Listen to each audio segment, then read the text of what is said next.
Liston, Aniruddha, Cummins, দিমিত্রিরা ফুল ফোটাচ্ছেন ডুরান্ডে। আক্রমণে ঝড় তুলে কাঁপুনি ধরাচ্ছেন বিপক্ষের ডিফেন্সে। ফর্মের নিরিখে প্রতিপক্ষের থেকে এগিয়ে শুরু করবে মোহনবাগান, তবে ডার্বিতে কোনো হিসেব কাজ করে না। মোহনবাগানে ভরসা পুরনোরা। ইস্টবেঙ্গলে যেখানে অধিকাংশ নতুন ফুটবলার, মোহনবাগানে সেখানে সেট টিম। হোসে মলিনার গলাতেও ঝরে পড়ছে আত্মবিশ্বাস। চোটের আশঙ্কা উড়িয়ে অনুশীলনে নেমে পড়েছেন দিমিত্রি। ডার্বির সাম্প্রতিক পরিসংখ্যানও সবুজ মেরুনের পক্ষে। 90 মিনিটের পর ডুরান্ডে সরাসরি টাই ব্রেকার, তাই 90 মিনিটের ম্যাচের ফয়সালা চাইছে বাগান management. The last 3 seasons, we've came out on top. We've won the majority of the derbies. We've been successful. We won the league last season. The season before, we went in the playoffs also. So I think it's obvious, that we're the favourites. But in saying that, we can't get complacent.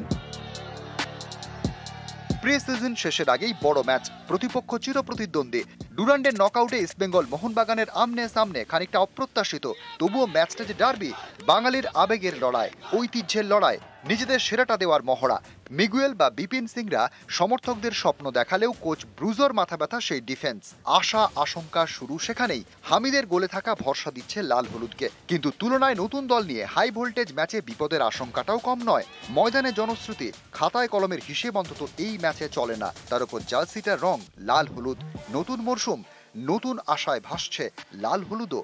Derby যখন খেলতে নামবো তখন এটা বাঙালির আবেগের match, এটার একটা pressure থাকেই, যাই হয়ে যাক একটা প্রেশার থাকে। সুতরাং আমি চাইবো অবশ্যই আমার দল জিতবে এবং সবসময় এটা যাতে জয়ী দলে আমি থাকতে পারি সেটাই আমি চেষ্টা করব। প্যালেস্তাইন মিডফিল্ডার রশিদের না থাকাটা বড় ধাক্কা ইস্টবেঙ্গলের জন্য।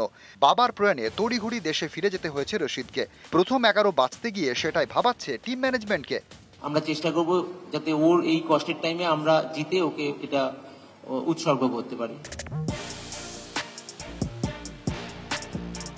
নিউজ 18 বাংলা।